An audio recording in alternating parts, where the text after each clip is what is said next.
Hello, ladies and gentlemen, and welcome to the Red Letter, Yellow Letter podcast, a weekly anarchist, voluntary, agorist variety podcast where we talk about and philosophize the morals and ethics of everything going on in the world today, tomorrow, and in the future. I'm your host, the Nev, and I'm joined by my lovely co-host and fellow anarchist, Harley. Harley, how are you today for the third time? For the second time. I'm ready to twist the government's nipples off. Yes, sorry, it's an inside joke. OBS updated, and it reset everything to default, so it wasn't recording the audio.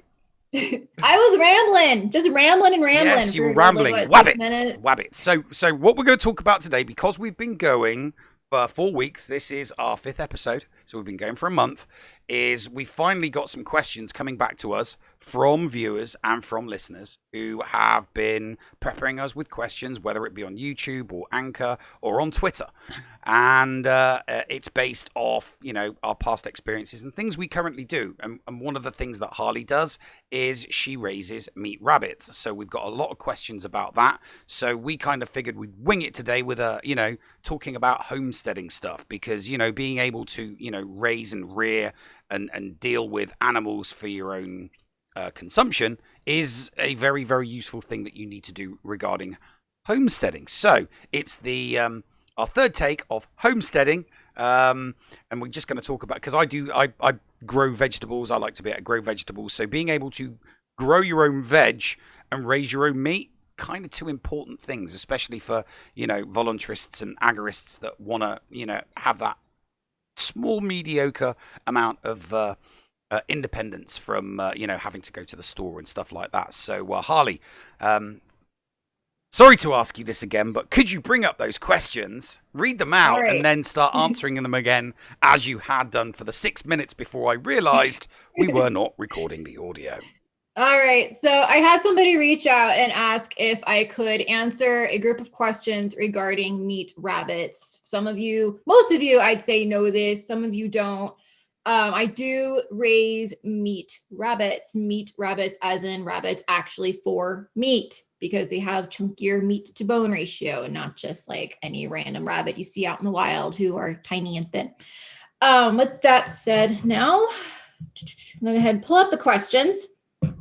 So first question, is there a breed recommended for South Florida because it is hot over there? So I am the right person to ask, because I happen to live where it's hot as fucking balls. And there are definitely breeds that are better than other breeds for heat tolerance. A good sign of a rabbit that can usually handle the heat pretty well, actually, is the bigger ears they are, the more easily they're able to cool themselves down. Their ears are essentially the ventilation.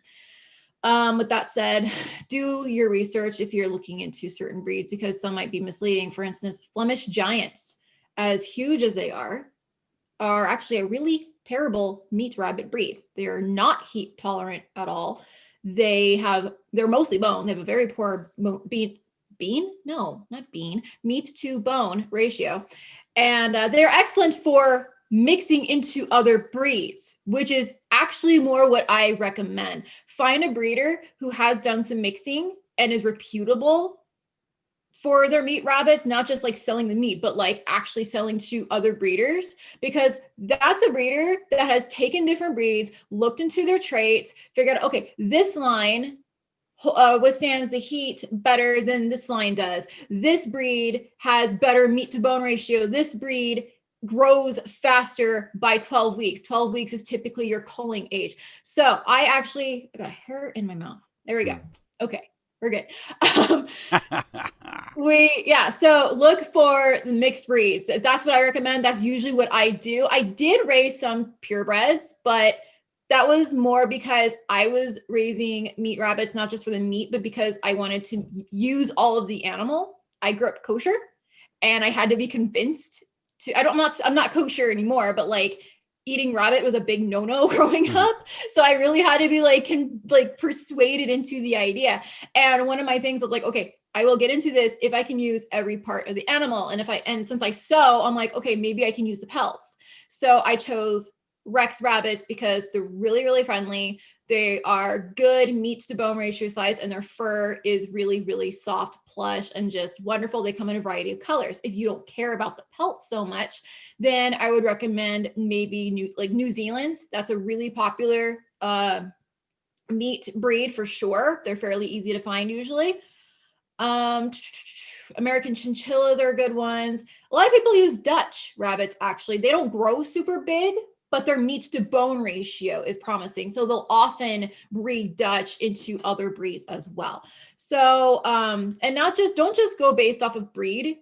You want to investigate how the rabbits were raised. Some people raise the rabbits outside in cages or hutches. Others have a colony setting, meaning big outdoor area where they're fairly free range. Some people will actually raise the rabbits in an air conditioned house or like a garage or something with air conditioner blowing. And you don't want rabbits like that.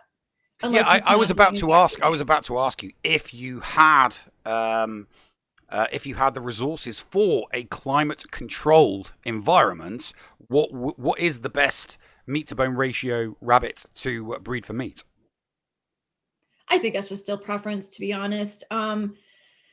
Most of them would be pretty okay if you had it, but I just don't recommend doing temperature controlled environment, because if something goes wrong, and this is going from experience, hardcore, heavy experience, if something goes wrong, your AC goes out, you have electric issues, whatever, and you cannot keep that temperature control on a hot day, you're going to lose rabbits. They are going to suffer from heat stroke. They will die off. I lost 11 rabbits in one day.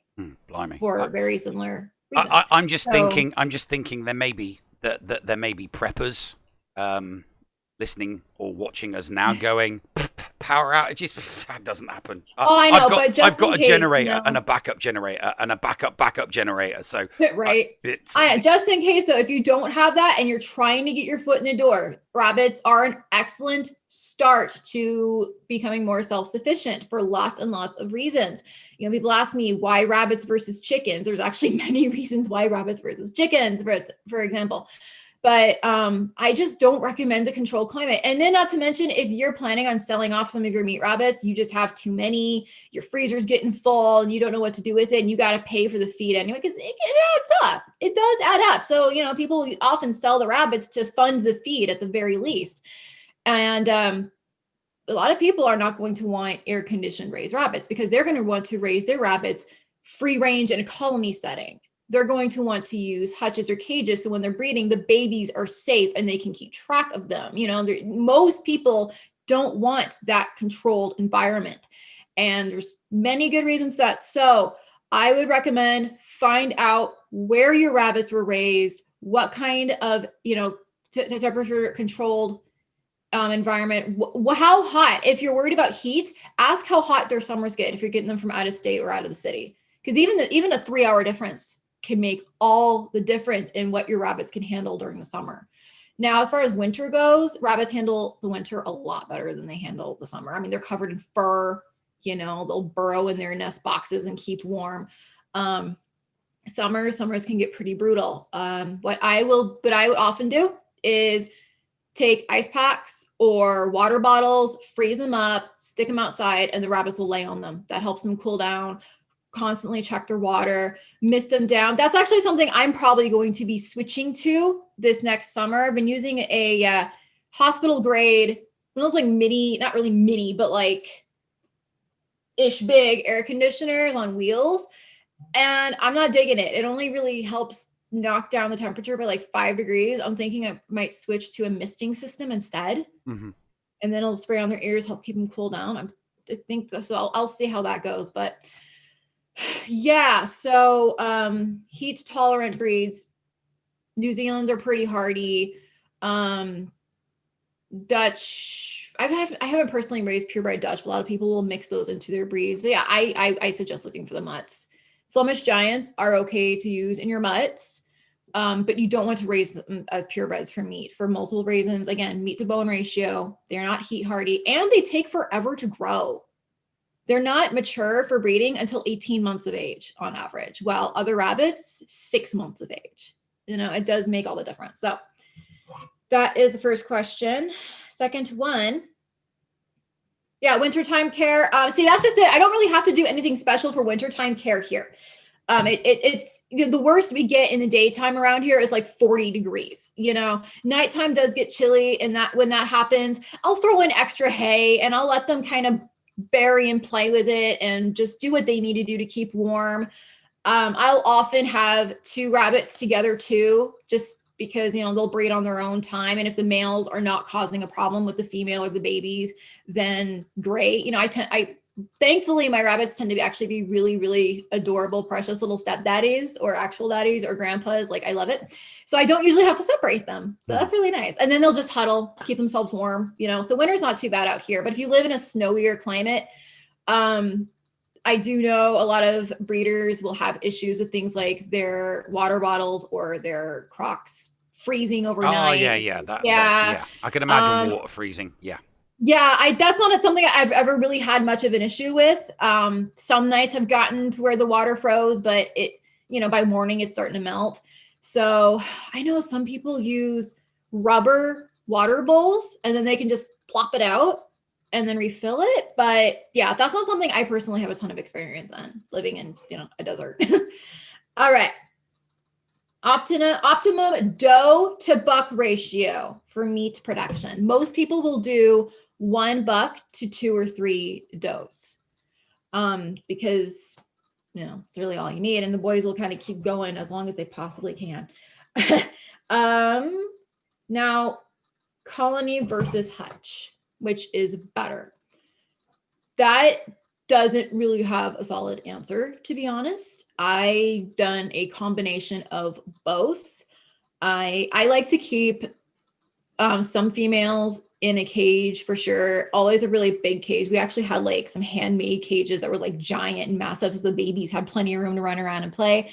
And that's just because we have a lot of predators here. We have snakes, we have, pack rats and large lizards and all kinds of stuff that'll happily take baby bunnies. I have caught a gopher snake in the middle of coiling one of my baby bunnies in the past, like it's a very real thing.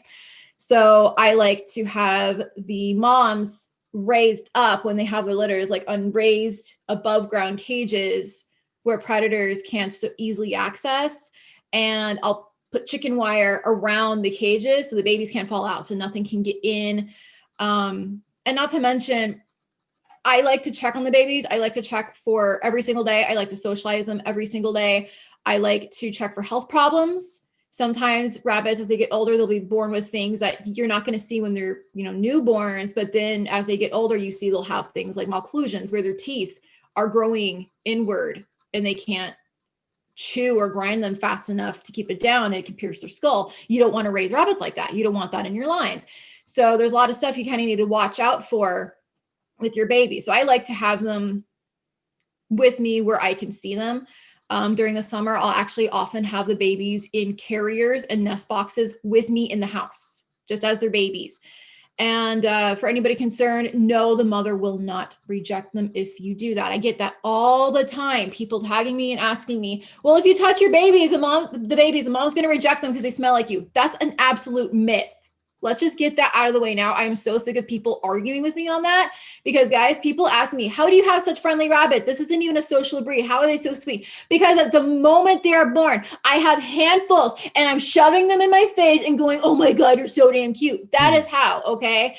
And the moms don't care. They don't care. They'll do a quick count, make sure they're all there. They're good to go. And keeping them away from the mothers all day is not going to damage them. Mothers don't really care. They literally, in the wild, in nature, they'll feed their babies in the morning, they'll leave. They won't be back until evening. They'll feed their babies again, they'll leave. They don't spend time with their young. They don't spend time with the baby. So yeah, keeping them inside with you, if you prefer shelving them, that's what they're called. I do recommend it. It just makes me, again, lots of predators, and makes me just feel safer knowing they're right there. And I used to raise really expensive breeds for a while. I was the only Velveteen lock breeder in Arizona for a while. And so, yeah, I didn't want to take any risks of losing any of those babies because they're not easy to get if they're all gone. So yeah, that's one of the reasons why I don't really like doing colony for actual breeding. I've done it before. Okay. And that's how I would find like the moms freaking out. Oh my God, I'm giving birth. And there's literally babies scattered all over the damn colony. Like I walk in, almost stepped on one. I'm like, that's a baby, and that's a baby, and that's a baby. And I'm like digging through all the dirt and looking under hay, trying to find all these freaking babies that were just scattered all over the colony. Yeah, I've lost babies to rattlesnakes and other critters just eating them in the colony. I am not a fan of it. I've had one successful colony raised litter ever. Okay.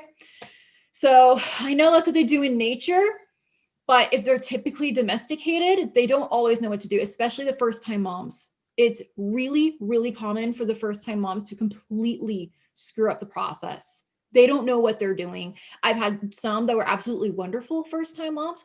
I've had some that they didn't know what they were doing. They're just like pooped out babies, and they're just like, what the fuck is this?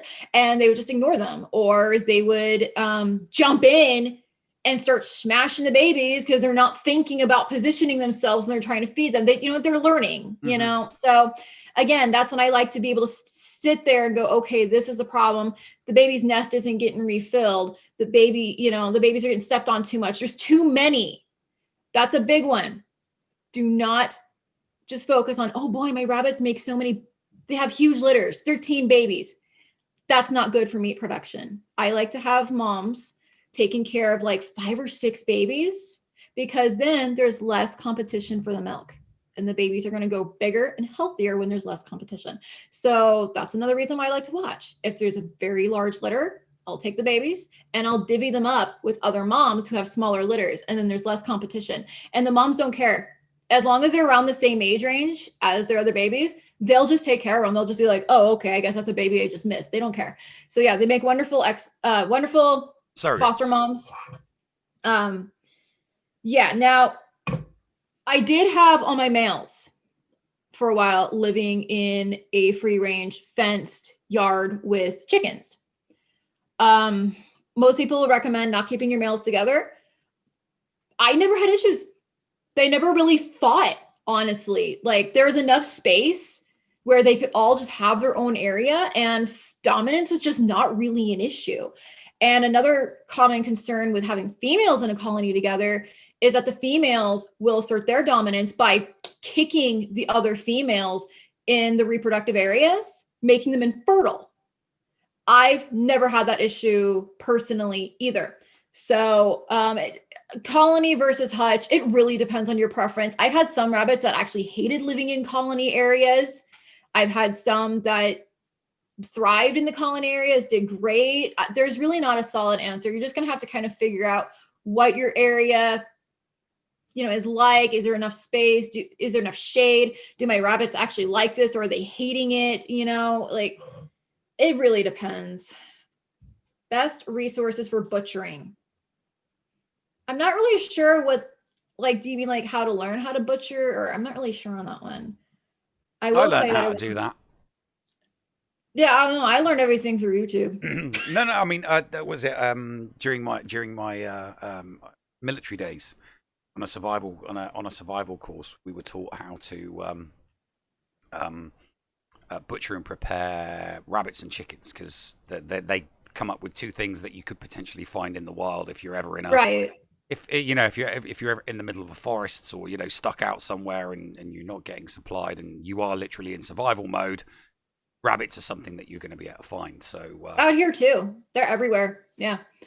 But yeah, best resources for butchering. I'm if you mean how to learn how to butcher, then I honestly did everything through YouTube.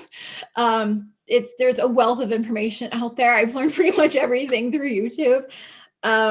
If you're talking about having other people do it for you, Craigslist, Facebook groups, ask around some place. I've had some people tell me those in Amish country will actually find Amish butchers to do it for them, and they charge like dirt cheap for it. So, I mean, that's something you could potentially do. We don't really have a lot of Amish out here in southern Arizona. There's quite a few where I am in Illinois. Yeah. There's a few. Yeah, that's not really a thing out here, but all right. Okay, so here, I love this question. I love the end of this question because it's like, what are you implying? I'd be interested in her preferred slaughter method regarding rabbits. What else am I slaughtering? No, it's all good. But all right. So there's different methods to putting down the rabbits. The most popular one, I would say, there's a product called the Hopper Popper. And it's a thing you hang on a wall or a tree. Some people actually put it in their shower just because it's cleaner. They can just wash everything down the drain and not have to clean so much. They'll hang it up. I don't know exactly how it works because we don't use one here, to be honest, but I know that like they hang it up and it just like breaks the neck of the rabbit. But it is a little expensive. This whole time, we haven't used one. We literally do rebar method, which is you lay the rabbit on the ground, you put the rebar in the back of their neck, hold it down with your foot, you grab their feet and you real good and hard and try not to pull the head off like I've done before.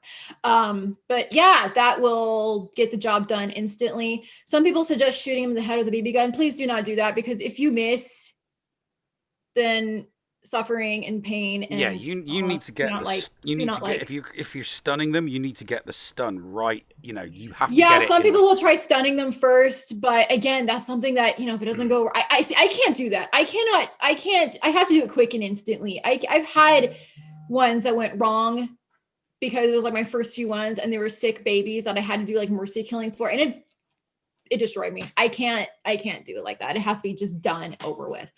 So if you want to just get it done, least suffering possible, breaking the neck is honestly the best method. Again, just be careful if they're young so you don't rip the heads off like I have totally done before. Be as respectful towards the animal as you can. That's exactly it. You're gonna eat it. The least, you're gonna kill it and eat it. The least that you can do is be, respectful and nice towards the. Don't be nasty to it because exactly it's giving its life so that you can eat. So the least you can do is be respectful towards the animal and see that they don't suffer or feel any pain or anything like that. I think exactly. I can't stand like. Gosh, I won't get in detail about how my first couple went. It was all in one day. It was all in one morning, and I had to do 2 different ones, and it was just it screwed me up. So. Try not to make them suffer. Just get it done real quick. I don't think a whole lot of people do decapitation just because they don't have much of a neck, so it'd be kind of hard to do. But yeah, most people just go with breaking the neck. Honestly, it's real quick. It's done. No pain. So that's the best method as far as I'm concerned. All right, so. I'm going to say, what feed do I recommend? And have I tried growing my own rabbit feed? I have not done my own rabbit feed. It's so hard to grow anything out here, to be honest. That's not, So the rabbit feed I tend to use is Onyate 18%. However, it may not be available in your area depending on where you are. It's made in New Mexico, and I don't know how far they distribute their product. A lot of people will use what's it called, Mana Pro or Pro Mana Pro, I think it's called. And there's different types of feeds. Some are better for nursing mothers, etc. I kind of just tend to use one standard feed, and then I'll give the moms or whoever needs something special what they need just based on the individual, so like with nursing mothers, for instance, if they're struggling to keep on weight because they've got a big litter growing or because they keep producing milk, I'll add like extra oats. Oats are really good for rabbits and milk production. I'll put that in their feed. Or even if they're just, I've had some rabbits that were just thin, just their lines. They were pet breeds anyway, but still, I just didn't like how thin they were. So I would add a bunch of oats to them to help them gain weight too, because no matter how much they were eating, they were just not gaining weight. So yeah, that's what I recommend, give them treats, fruits, vegetables, and small doses, extra hay, etc. Just based on their own dietary needs, watch them closely. It's another reason why I like to keep them in very large cages, is so I can monitor their health. Because one day a rabbit can seem perfectly healthy and then the next they're just dead. Like it's that fast. I had one girl recently. She was one of my favorite girls. She passed away. She was fairly young. And autopsy showed she had a freaking massive tumor on her stomach. I mean, it's stuff that's really easy to miss, but then other things you can catch and you just got to watch. Eye infections, that can happen, especially if they're in colony settings, actually, because they get dirt in their eyes and they struggle to get it out. That eye abscess can go to their brain and kill them. I've had one rabbit that I got for free. He was just rehomed, and I was hoping to breed him. And I stuck him in the colony with the rest of the males. And he ended up getting an abscess. He looked like the freaking Goblin King in the Hobbit movie. It was that freaking big. It was disgusting. And it grew in just like a few days. It was not too long after we got him. I had him in a cage. Before that, he was fine. Because you want to quarantine them for a while. And then when I stuck him in there, that's when the infection grew. Honestly, I've had more problems with abscesses in colony settings than I've ever had keeping them in cages. And if they did start to have something go wrong, I could immediately treat it and get it done and taken care of. Not so easy when they're spending all day underground in a colony, or they're running around being rabbits and you can't catch them so easily, So yeah, I prefer doing a mix of the both, but with the feed, again, monitor them, see what they need, have one basic feed. Don't worry about all these fancy schmancy. Ooh, this one is for nursing moms and this one is for young ones. No, just stick with one and feed them based on what they need individually.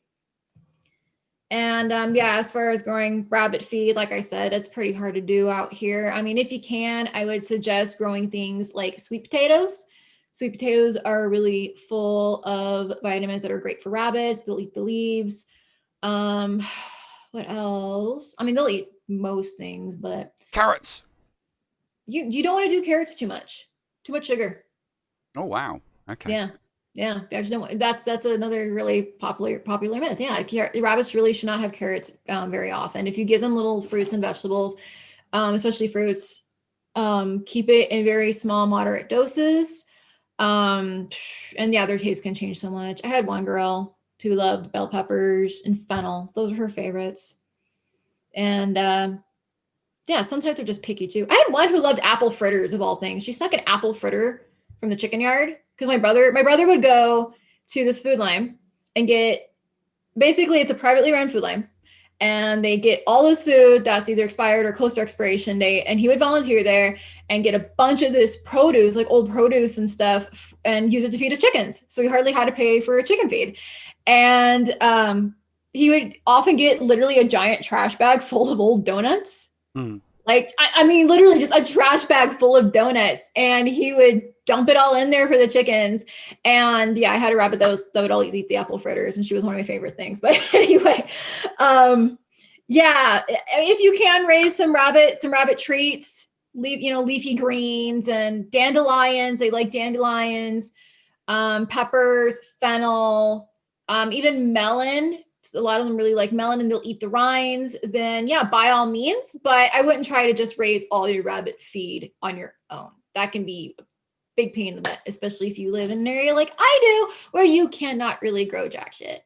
Unlike you, who can grow lots. Yes. More. Well, I see. Whereas, I mean, I know I have. I've mulled over, and I'd love to be able to do animals, whether it's chickens and rabbits. Never really entered into my mind, but chickens definitely did. But the garden's just not big enough, and it does get cold here, like really cold in the winter. It gets very. That's okay for rabbits, though. Everything you just said is okay for rabbits. But no, for growing the whole fruit and vegetables thing, where I am, I mean, I've been expanding on what I do for the past not for the past couple of years. I've been doing fruits, so strawberries really good here. Strawberries have been really good here. It's good to have a nice loose soil. So what I tend to do is keep the strawberries closer to the house, because when you're doing like veg, because you need fruit and veg to go with your meat. You can't just eat meat. You need some fruit for puddings. I know. And you need some veg for afters. I know some carnivores. So what I tend to do is an open plot. So literally, you just go to the bottom of the garden, do a nice little rectangle, roll up the turf, turn over the soil underneath because it is going to be really, really hard. It's going to be really, really compressed, and it takes a long time. I mean, even those fuel-powered rotary tools aren't particularly that good. I mean, you need to get in because if it's really hard ground, it just spins and spins and spins, and all it does is churn up like the top 1 inch of soil.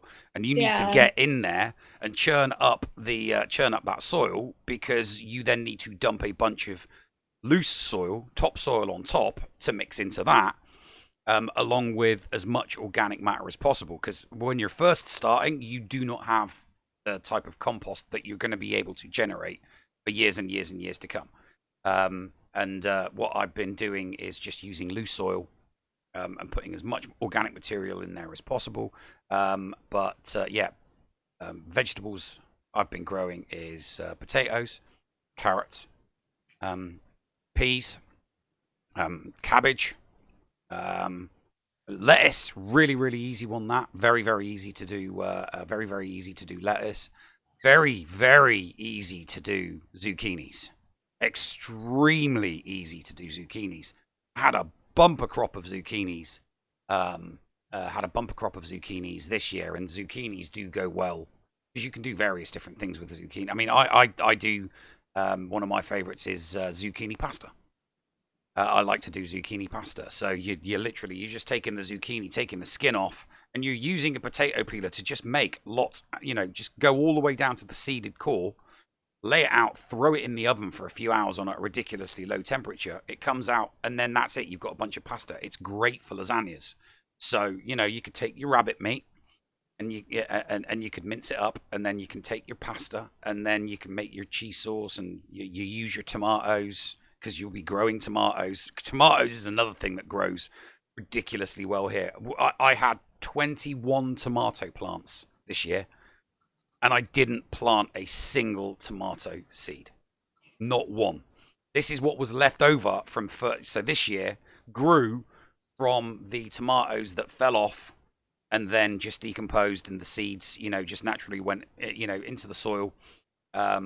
This year, 21 plants just shot up. So tomatoes absolutely everywhere. Some really, really big ones. So taking those, put them in boiling water, peel the skin off, give them a quick squish, recycle old mayo tubs, cream tubs, or basically anything that'll hold like 500 milliliters, and just, blend it or just squish it down, throw it into those, screw the lid on, goes into the freezer. And then we tried our hand at sun-drying tomatoes, because the sun-dried tomatoes were great, because we wanted to see how long we could store them for, because obviously there's no liquid content, so it's not going to perish or mold or get any type of bacteria. And then we've got one of those vacuum sealed bags, put some in that, vacuum seal it, and we've put some in jar with olive oil and garlic, and we put some in it's kind of like we're seeing, which one is it, how's it, which one's going to last the longest. So yeah, tomatoes, zucchinis, eggplants, great. Eggplants are great to sorry, not eggplants, squash. Sorry, not eggplants, because eggplant's just the same as a zucchini. I'm gonna say I used to use eggplant for lasagna the same way you just described using zucchini. And it's great. It's great as a spaghetti alternative as well. I mean, don't get me wrong. I mean, if you're growing to be self-sustaining, you can buy pasta on bulk, because the stuff just lasts forever anyway. But the thing is, if you're growing your own food, just like if you're rearing your own meat, you're going to grow so much that you need to do something with it in order to preserve it. So you make your own pasta. So you preserve it by making it into pasta, by completely and utterly drying it out, and then sealing it off in either vacuum sealed bags or in containers that you're then not going to open until it's time to use it. And there are some great vegetables that you can. There are some great vegetables that you can do that on. Exactly the same with peppers and chilies. Did peppers and chilies didn't get a good pepper crop or chili crop this year at all. The bumper crop this year was tomatoes, zucchinis, seedless watermelons, and cucumbers. Oh my God, did the cucumber? I don't like growing the cucumbers because the only person that eats the cucumbers I grow are my mother. And we were like growing, there was like, we were getting like between 3 and 5 a week. These things grow so stupidly fast, and there's very little. There are no easy ways to preserve cucumber unless you're gonna pickle the stuff. So yeah, the whole cucumber thing. I haven't been out. I guess I haven't done the research. I researched the crap out of the zucchinis because they just grow so big and they produce so much flesh that it's like, what the hell do you do with this stuff? Because trust me, freezing it all is not the best way. Because they are very high in water, and when you freeze it, it retains it, and then when you defrost it, it tends to come out like mush. It really does. It tends to come out like mush. However, that's when you're cutting it thin. If you do it thick, because one of the new things I tried this year were zucchini fries, and they come out brilliant. So you know, thick cut, like really thick cut wedges. So you're looking at square, about that. You know, that's a really thick cut wedges. For those listening, maybe that was for those that listening and not watching the video. That was maybe like an inch. Oh yeah, no, that's an issue. So I would say about a ½ inch by ½ inch, about a ½ inch by a ½ inch. I can really tell. I'm like, I don't know. I was kind of guesstimating. About about a ½ inch by ½ inch, and at least 3 inches, 3 inches long. Now, when you freeze that, that's fine. They'll come out, they'll hold their shape, they won't squish, and you can get them dried off. And then obviously, you know, to make zucchini fries, you're just going to roll them in flour, then dip them in egg, and then put breadcrumbs on them. And then you're just going to either throw them in the oven, or you're going to flash fry them in oil. But if you use a good breadcrumb, and if you have a herb garden, you can, mix some herbs in there. So, there are lots of different ways, but to add flavor and to not just think, oh my God, zucchini again. It's the same with potatoes. I do the same thing with potatoes that I grow. Roast them, wedges, mash chips. them, boil them, stick them in a stew. Mash them. Yeah. So I either do mash, roasties, chips, or wedges. And those are, I rotate so that I'm never doing one after the other. Sorry, I forgot about the fifth one, twice baked potatoes. Twice baked, but my twice baked potatoes are awesome. Great with pork chops. But growing. I don't use potatoes that often. Oddly enough, I don't use potatoes that often for whatever reason. I use potatoes. My son's picky. My son is picky and won't eat potatoes unless they're fries. So I just kind of stopped making them, I guess. Yeah, pulled up a batch of red skin potatoes yesterday. So I'll be once you've pulled them, they kind of just need to sit for a while. That you need to sit them for a few days.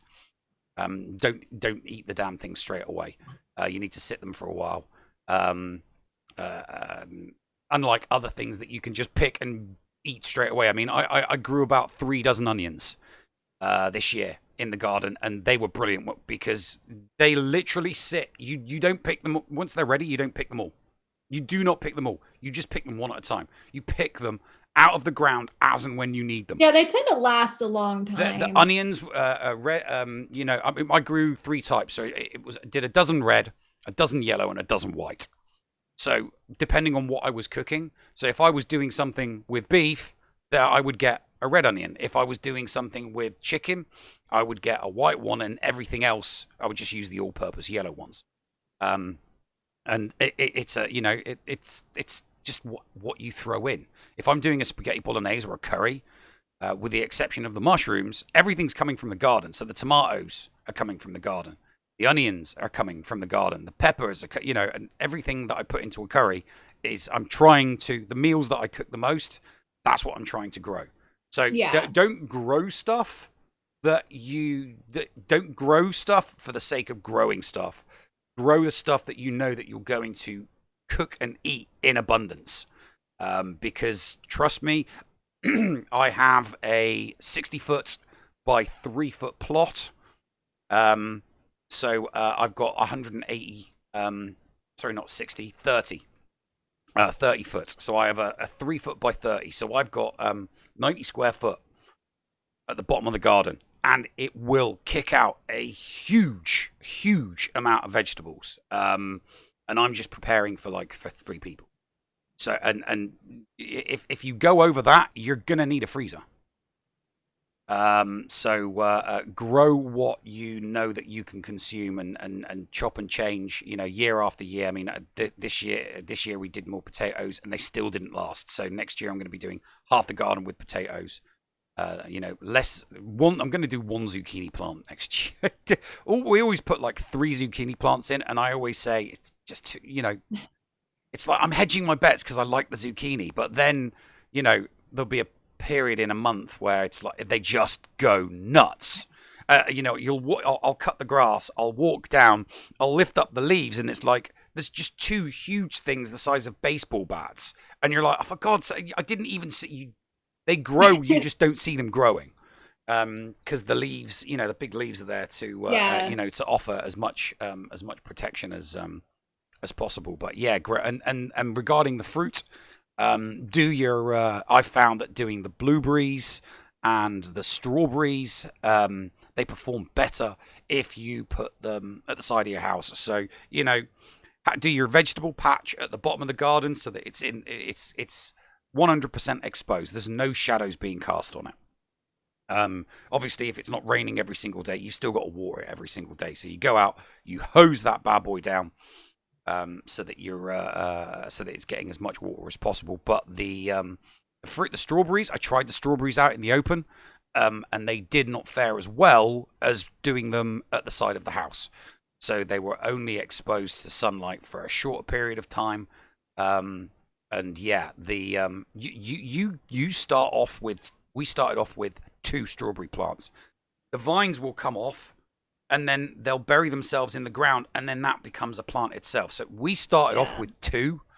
2 years ago, we have 7 now in the exact area where we planted 2. So next year we're going to have 7 plants come up, and they're year after year after that entire area. I mean, it's only like 10 square feet.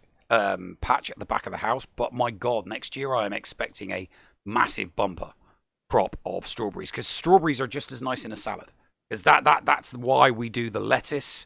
That's why we do the lettuce and the onion, the spring onions, and the carrots and stuff. Anything that you can put into a salad. The cucumber as well. All that goes into a salad, and strawberries in a salad apparently. And I don't eat salad personally, but apparently that's what it is. So that's the vegetable thing. Don't you can try the stuff outside the garden. Certain things need to be the soil ground needs to be at a certain temperature. Certain things grow at certain temperatures. So you need to know what your temperatures are. This year I wanted to do a test with some 25-gallon buckets that I had. I filled them with soil. Tried to do potatoes in them, and I tried to do tomatoes in the plants. It did not succeed. Nothing grew in them. Absolutely nothing grew in them. And I think that's to do with the fact that it's in a container. The soil is in a container above ground, so the temperature was clearly affecting it, because it was getting the exact same amount of water as everything else. But nothing was growing, so I will not be doing, because I'd come across a pallet and some old tires, and I wanted to fill them all and see if I could grow it. I just wanted to do a test. The climate that I'm in, I wanted to know if it was possible to grow things above ground, because I knew I could get my hands on several 25-gallon things. So no doubt in my mind that it'd probably work in a warmer climate, where you can put that kind of stuff in the shade, so that it's not getting cooked by direct sunlight, but it's warm enough that the whatever it is you're growing inside the bucket is not going to die. So yeah, so that's what. So I grow stuff, and she rears it, and then kills it and cooks it and eats it. Then I make things with the leftover parts. Yeah, what do you make with the leftover parts? Because my leftover parts literally just go straight into the composter, and that's another thing.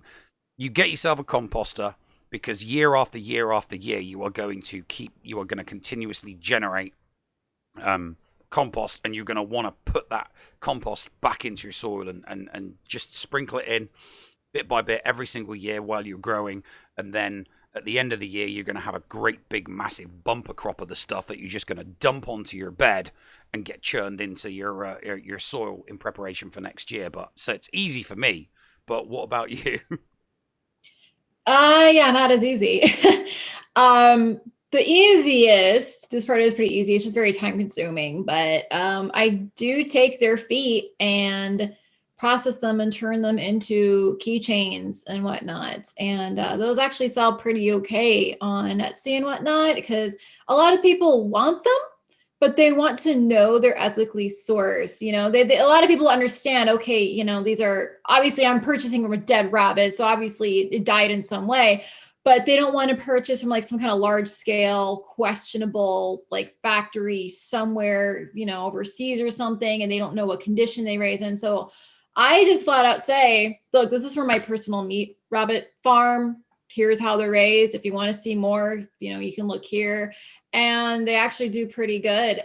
So yeah, I'll sell those. I don't only sell the left feet. I know traditionally that's the lucky way of doing it. I don't claim these are lucky rabbit feet or anything like that. I just say, look, they're rabbit foot keychains. You know, I've had people ask me, you know, were these processed under these conditions? No, I don't have time for that shit. Do you want the rabbit foot or not? You know? So I just do it that way. Now pelts are tricky, especially out here. And gosh, if I could just find a tanner to do it for me, I would in a heartbeat, but it's not easy processing that shit out here. So I can't find anybody to do it locally. I even looked in Phoenix, can't find anybody in Phoenix, but I've had some successes, but it's difficult. Basically, you got to take off the skin, you got to flush the skin, get all that membrane and fat off, and you got to soak it for a while in a solution of alum and salt. That's where it gets tricky on my end. It is so damn hot most of the year. They just rot before they can go process. Keep them out of the sun, keep them in shade. It doesn't matter. It just gets so hot. They get so gross, like immediately.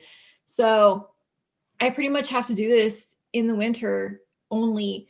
And that is very hit or miss. I've had some come out really good. I've had some come out too strong. There's also a certain age in the rabbit itself that can make a huge difference in how easy it is to process their fur. So there's just all these little semantics. I was actually told recently, I found out that a anarchist acquaintance on my Facebook also raises rabbits. I believe she lives in Georgia, I think. And she told me the method that finally worked for her. So I'm going to be trying that this year because I've got a ton in my freezer. So I'm going to give this a shot this year.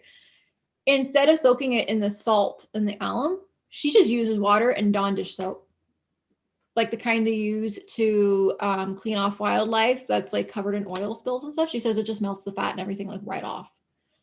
And I was shocked. I'm like, I've never heard anybody mention that. I've watched so many tutorials. I've never heard anyone say that. She's like, yeah, I literally saw it in one random tutorial where they were processing a beaver pelt.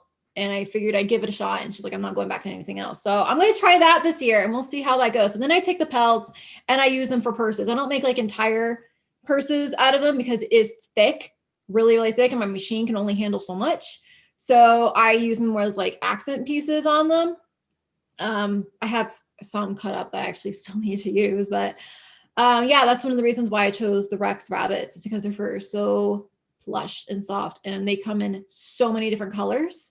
So we'll see about that. And then, ears. I also use the ears and I will just bake those for a while on high heat until they turn really crunchy and use them as dog treats.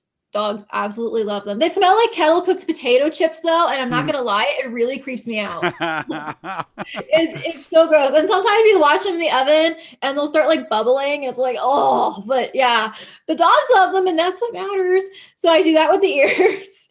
And then there are the actual bones themselves. So for a while, it was just burying the heads to get the skulls.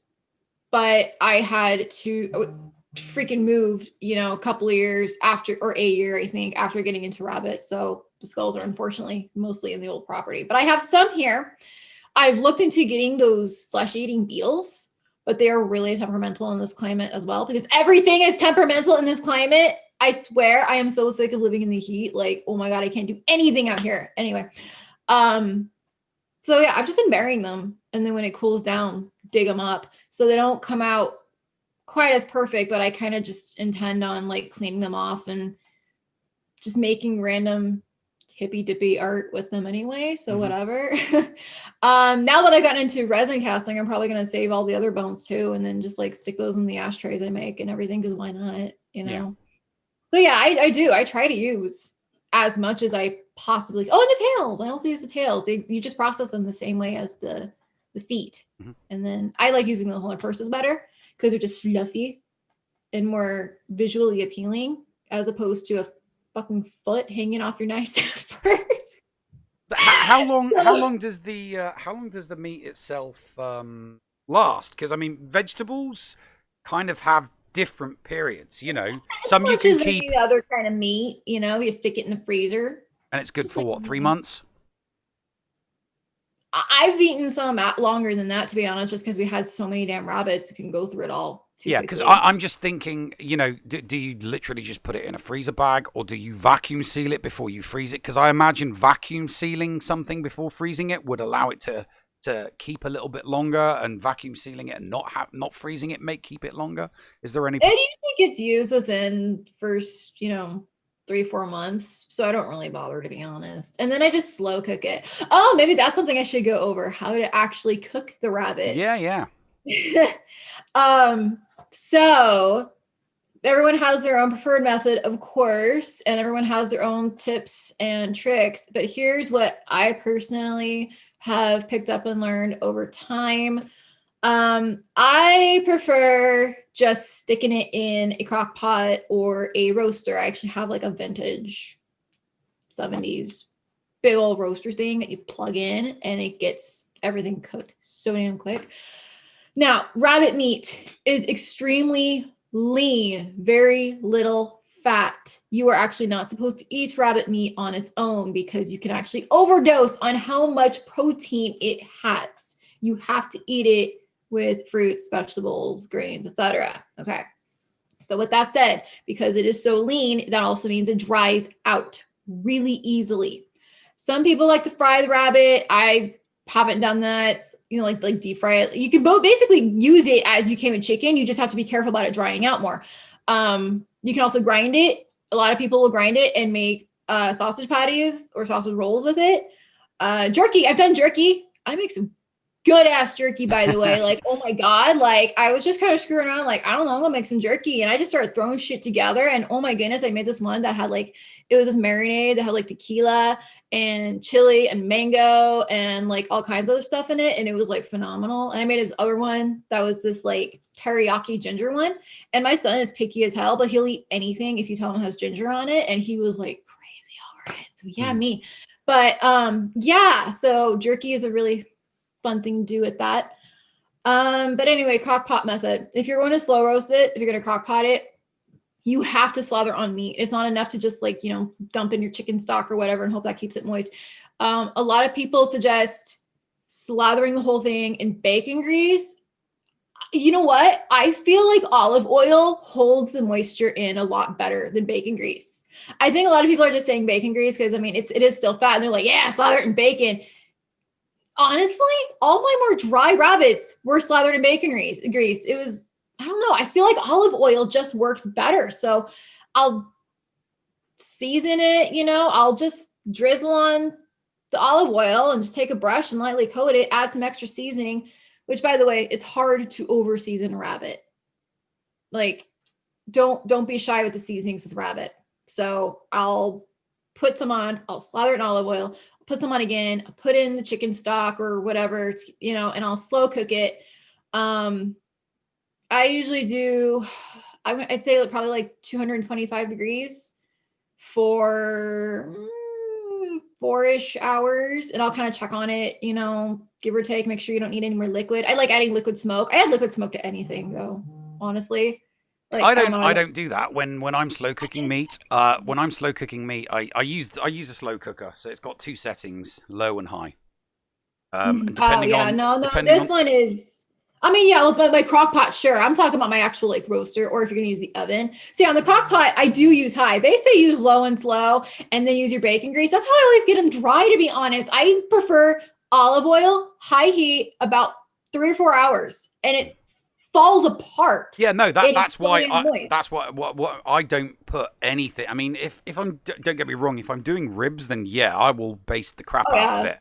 But what I do with just regular meats, whether it's lamb or pork or chicken, is I tightly wrap it in tin foil so that there's no escape for anything. So the moisture that is within the meat does get slowly released, but it remains pulled in the bottom. But what I don't do is just either put it straight into a crock pot or put it straight into a tray. The best way to do it is to take your aluminium foil. Yes, aluminium, not aluminum. As opposed to our aluminum foil. Right? You take your aluminium foil and you just rip it and you just make balls, and you make a bed of scrunched up balled tin foil. More shit for me to clean out. Huh? No. This actually it actually makes it easier to clean out afterwards. So you make that, and then you put the meat that you've also wrapped in tin foil, and you rest it on that bed, so it's not actually touching the metal or the ceramic in any way, shape, or form. So you get a perfectly even cook all the way, because anywhere that the meat is, even if it's wrapped in foil, anywhere where it's touching either the metal of a tray or the ceramic of a dish, that part is going to cook hotter, more, and faster than anywhere else on the whether it's a full carcass or whether it's, you know, a cut of a joint. It doesn't matter.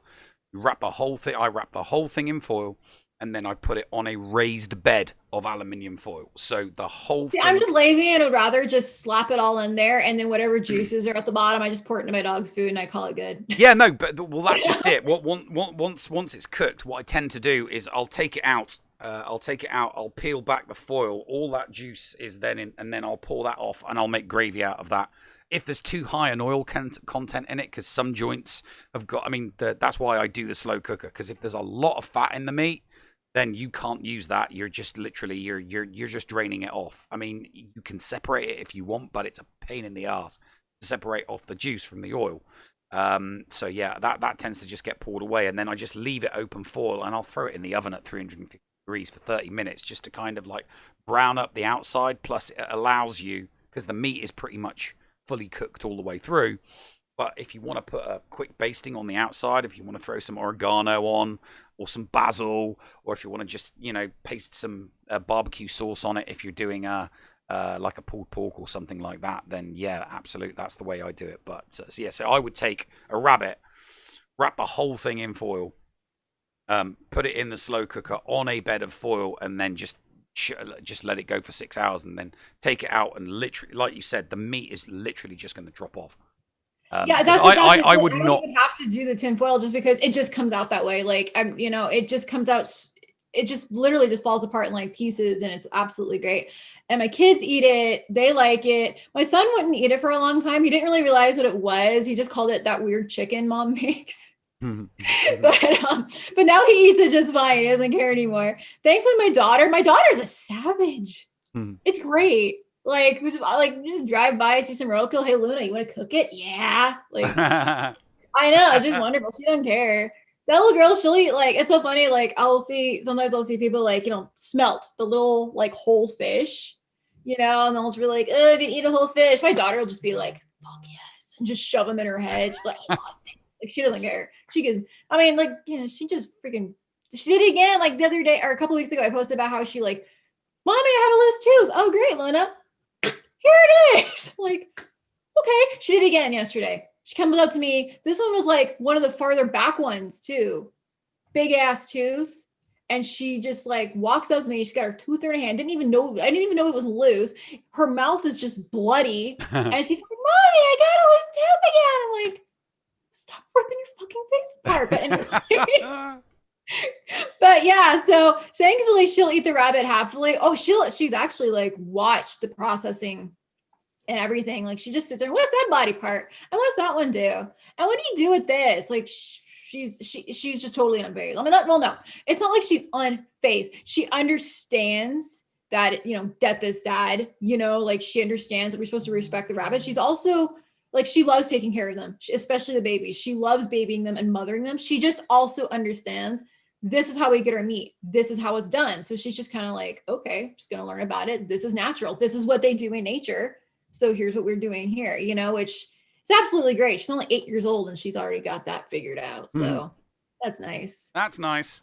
My son knows it too. He totally understands it. He's just a little more sensitive, a little more squeamish, like he gets that it's necessary.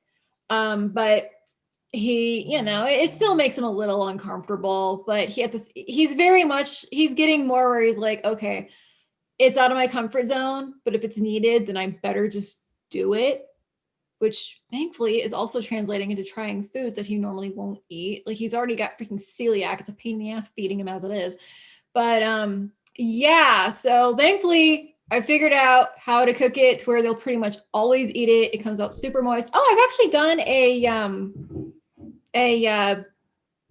pie thing, kind of like a pot pie. It was like this Russian rabbit and mushroom pot pie type thing one time. That came out pretty okay. But I usually just do the crock pot method personally. It's just easier. Always comes out good. Pretty much a safe bet every single time. Well, I mean, the thing is, it's kind of important to know. Just these little things. It's important to know these little things. I mean, you don't have to be. I mean, I would argue that no one person has to know everything to be 100% self-sustaining. Right. It's better off, having friends and just knowing a few bits and pieces. But if you don't know somebody that can help you with I mean, like somebody could ask me about veg and somebody could ask you about rabbits. I mean, somebody could ask me about solar panels if they want to, because I wanted to know how to be able to generate my own electricity and water collection as well. I mean, that's an easy one. Knowing, having lots and, knowing enough to be able to say, right, I want to be able to be self-sustaining in this area here. So as far as I'm concerned, vegetables are not something that money needs to be spent on. Grocery shopping. For you, it's meat to a certain degree. For my brother-in-law, it's meat because he's heavy into his hunting. He doesn't know how to butcher a carcass, but he knows how to. He can get sectioned off, and he can chop it down and dice it down and prepare it and feed and either freeze dry it or factory seal it and put it in his freezer. Every single year, he'll go out, and if he gets 1 or 2 deers, he knows he does not have to buy meat for months because he doesn't go hunting for sport. He literally goes hunting so that they do not have to pay hundreds of dollars a year for meat. So that's the one and he grows. I think my mom and I are actually kind of the first generations in a while, at least, to actually not really get into hunting and actually raise our own meat for a while. Her mom, her dad, I don't know about her dad, actually, not her dad, her mom and her grandfather and her great uncles, they were all very avid hunters in Northern California. When we went up, when I was 13, we went up there to help him move into a home, and the whole property he built himself. That's what he did for a living. He was a lumberjack. So he would grow the trees. He'd cut down the trees. He'd make the blueprints for these log cabin homes, and he would build them himself along with his 2 boys. And he was very active in hunting. And so when we went up there to help him, his entire house and the sheds, everything full of taxidermy that he had. I don't know if he did it himself. I think he did. I mean, there's a shitload of taxidermy. I know some he didn't do himself, but and he had just freezers full of meat. And I mean, he hunted like anything he had to. It's not like he went out and just wasted all of it. Like for example, he had a cougar for a while on his property, causing problems and stalking him and his wife for a while. And so he killed the cougar.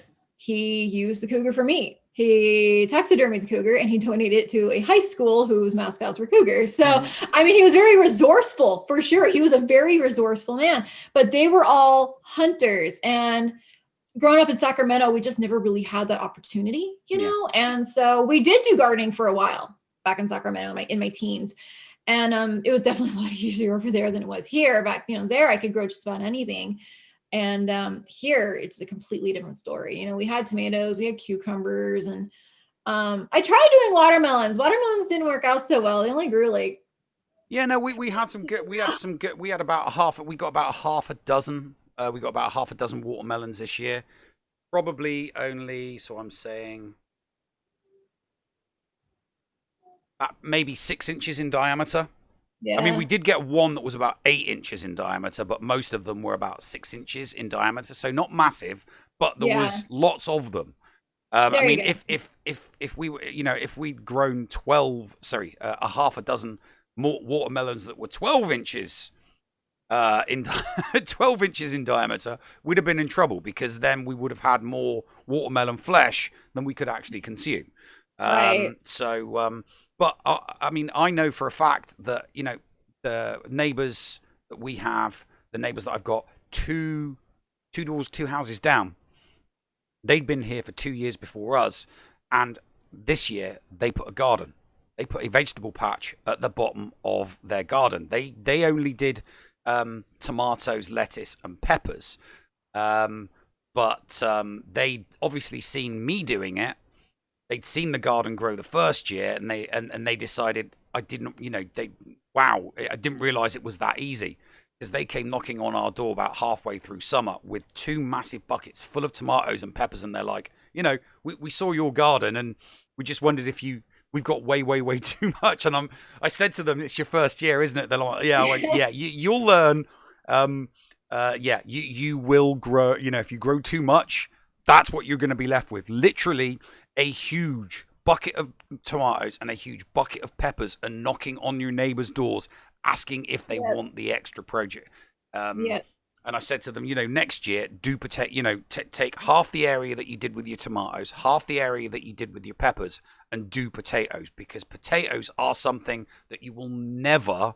I mean, every year I've done them, we've always run out of them. It's something that you'll grow and eat in such a manner that you will eventually use them all. You'll never need to store potatoes for longer than a few weeks, because you will go through them, because what you don't eat, as soon as it starts growing eyes, as soon as the eyes start sprouting, you're going to chop that bad boy in half and you're going to stick it back in the ground. But yeah, no, having all, knowing all these little ways to just be self-sustaining, it definitely helps. I made a solar panel once from scratch back in the 2000s.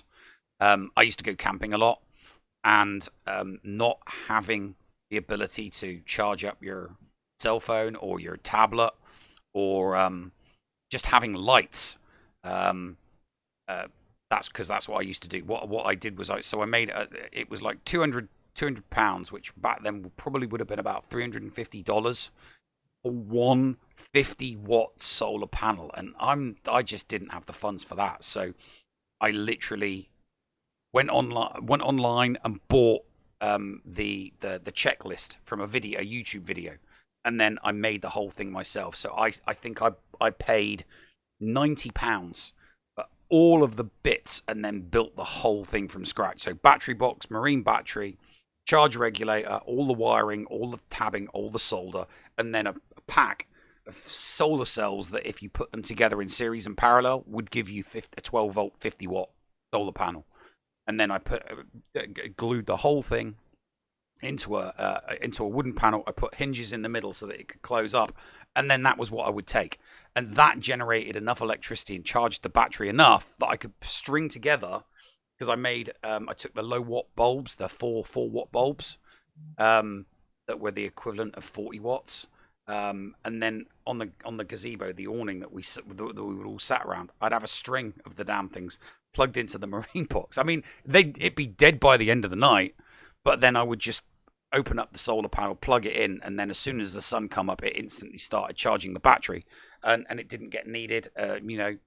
People could keep their mobile phones because obviously people like to take photos and post your camping pics and do little things like that. So yeah, that was another one. And then I think the other one that I did was not wanting to have to fork out for huge water bills, because when you're watering a garden every single day, because it's not raining every single day, you do tend to use a lot of water. So you get those great big massive gallon barrels.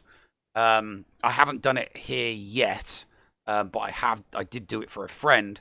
Found it easier to bury just bury the barrel. So we dug a massive hole, buried the barrel so that it was just literally the top 2 inches of it, and then you just put a manual pump on it, and then the drain pipe just went to the drain pipe went to into the ground. And then we just used we literally just used an old piece of hose, and we rubber ringed it at both ends so the gravity did its job. Everything that came down the drain pipe went into the this is all non-potable water, obviously, not good for drinking, just for putting on the garden. But then the water would fill, the barrel would fill up, and it was literally just like a foot pump. And you just pump it up and down, and then you've got your hose there, and then that would it. You just spray it, and that would be it. I mean, if you're going long, then obviously you need some. It's a 2-person job. You've got one person working the manual pump, and the other person, just spraying your vegetable patch. But that can save you hundreds a year, because those big 100-gallon things just hold so much water. And when you're spraying it and you're getting that even spray, and that'll give you the self-sustaining ability that you need. The solar panel was just for camping. I did want to try it. I was tempted to try it in a greenhouse for stuff that needed lots of light, but it 150-watt solar panel wasn't. It didn't cut it. And the thing is, these days you don't need to make a solar. It was useful. It's a useful skill, but you don't need to make a solar panel from scratch. You can make a solar system from scratch, but you can buy solar panels and photovoltaic panels at such a cheap price these days. I mean, the market is just, they're so cheap because China manufactures them like they're going out of fashion. So solar panels themselves are very, very cheap. But it's the other bits and pieces, the marine batteries, and the charge regulators, and all of the wiring, everything that you need to actually connect a solar panel to the device that you're going to plug in so that you can draw off your electricity. But it's just as easy to make them things. There really, really is. And there's so many useful tutorials online. So if you can do things like that, then you can not have to do a manual pump, because that was my first thought was, once we've got this in, if he's on his own, he can't manually pump, and he would need like what we cheated and used an outdoor fish pond pump, but we just couldn't figure out how to I mean, he powered it off the mains. He just ran his mains out. That was what he did. He ran mains out and dumped this fish filter pump into the barrel, and then it just a long hose coming out so that he could switch it on and then walk to the end of his garden, because you don't need high pressure. You really, really don't need high pressure. You can get away with a little 12-volt low watt fish pond pump at the bottom of your garden. Just dumped in your tank or dumped in your barrel, And yes, the water will come out as a dribbled spray, but it only needs to come out as it doesn't matter how the water comes out, as long as it's coming out and you're getting it on your soil. So yeah, little bit of that. You got any other bits and pieces? I just want to say, take advantage if you can of all the YouTube tutorials, because you mentioned YouTube tutorials, and I mentioned how I learned the butchering process and everything through YouTube tutorials. Honestly, anybody curious about any of this, YouTube is such a wonderful source of information. I mean, everything I learned about raising rabbits, processing the pelts, using the feet, processing the feet, like everything I learned off of YouTube. Yeah, no, same here. Same here. So if it's available for me, it's also available for all you. So I mean, by all means, ask questions, because I know it can be kind of hard finding certain answers. If there's like a specific question, like, well, what breeds are better for this purpose, it can be hard to find a solid answer online. So I mean, by all means, feel free to ask anybody. If you have any more questions, you can message me and just ask, and I'll do my best to answer that for you. But if this is something you really, really want to get into, definitely take advantage of all those YouTube tutorials. You'll see so many different versions of how to do everything, and you can figure out what works best for your location. I mean, there's really no solid answer to any of it. A lot of what I do for my rabbits now are things completely different from what I was told to do when I was first learning this. Because I'm like, okay, look, but you live in a different climate. Maybe this is the norm, but I don't live in a norm area for rabbits. So I had to do things this way. And this is what I found worked better than this method. So, by all means, ask, but take advantage of all the free information that is out there for sure. Absolutely. Yeah. And I will say the YouTube for everything that I learned. But when it comes to recipes and the various different things that you can cook with what you grow, it's going to sound strange, but Instagram is really, really good for people Instagram their small recipes, and an image, and a 30-second video of watching someone throw it all together can sometimes be all you need, because you can take that and make it your own, and then whatever it is you're growing isn't going to waste. And anything that does go to waste, just throw it in the composter. Then it's not being wasted. It's simply going to decompose and go straight back into the garden. Do not throw anything. Nothing that you grow in your vegetable garden should be going in the trash ever. Never, ever, ever.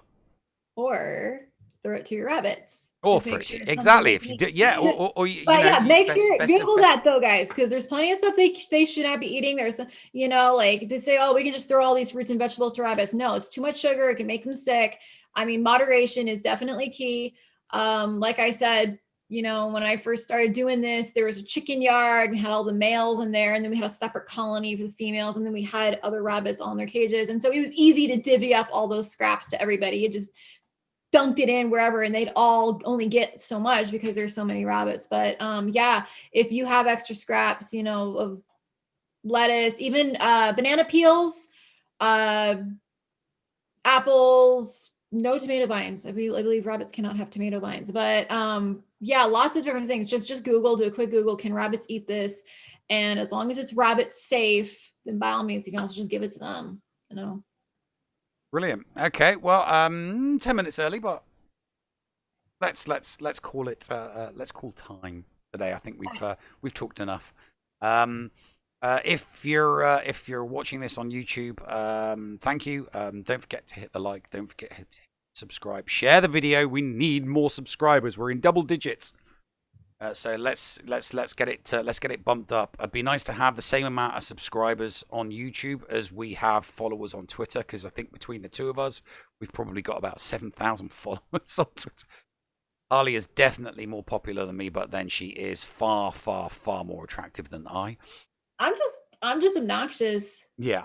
Just don't shut and up. you are definitely more you are definitely more vocal on Twitter than I am. That's for sure. Don't shut up. And so everybody comes like, she said this thing, and then they follow.